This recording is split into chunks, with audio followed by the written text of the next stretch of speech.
moments of clarity, you know. Like now. But they're like occasional patches of blue sky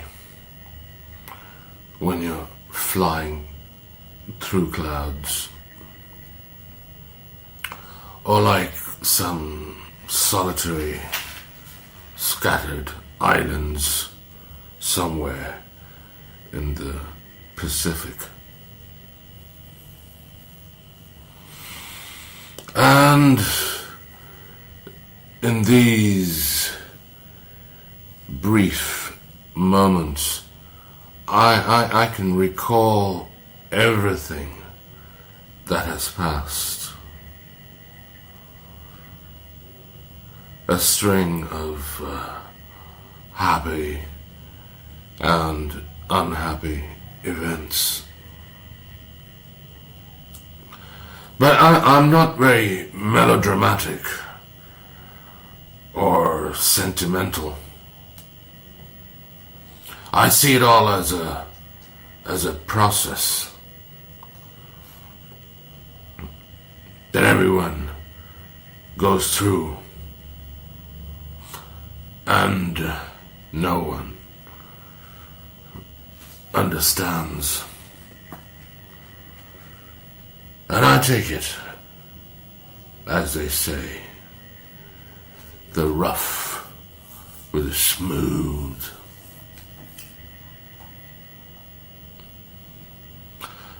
Because of the nature of my father's job, my early life was spent in a number of different houses, in a number of different cities and towns, and in a few different countries to boot.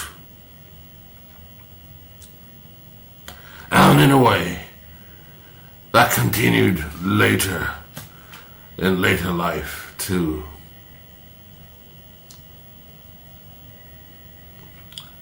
But looking back, I realize that as a child, whether I was in New Delhi, or Washington, D.C., or Islamabad, or Dhaka, or Lisbon, or Abu Dhabi, I always woke up every day in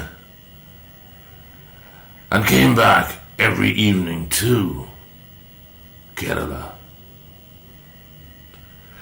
For ours was a little Malayali family unit.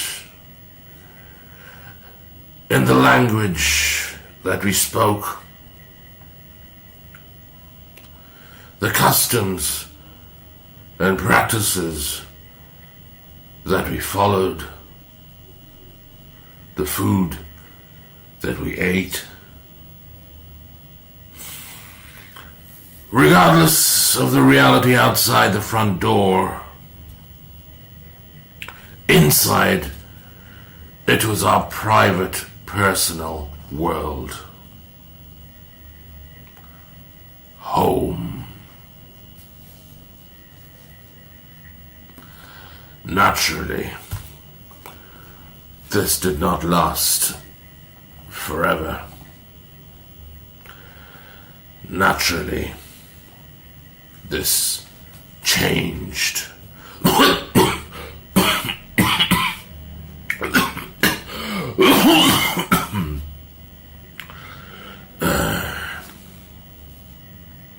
Where was I? Yes, change. Yes. Soon the urge, supported by circumstance, led me to leave home, to, as they say, find my way in the world.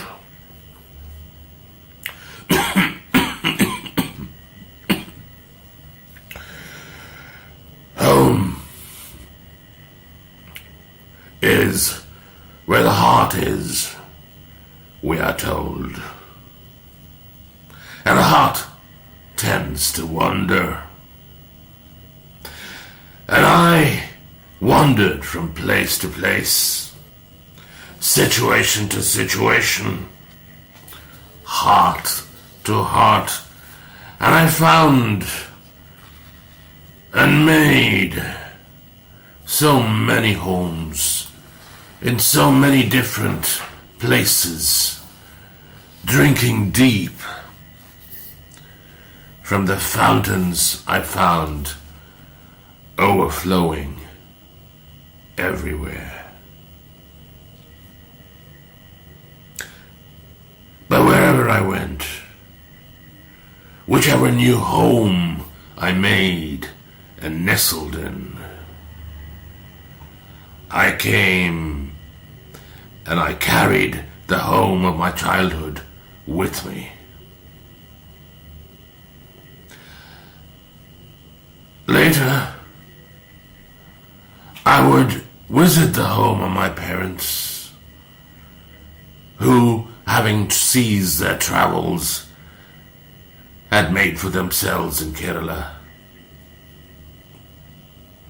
It was always a joyous occasion to be back with them and to recreate and relive the past. But then they left for other worlds, and home became a house again. Home became a memory again. Now, this place is home.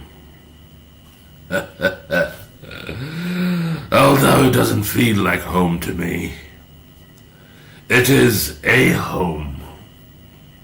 And it is called one, but it is not home, if you know what I mean. After all my flights of fancy, I have landed on Mother Earth, home to us all, with an almighty thud. So I sit here and talk to myself. It soothes my nerves, gives me some measure of solace and comfort. I've checked with the doctors, and they've assured me that it is perfectly all right to talk to myself,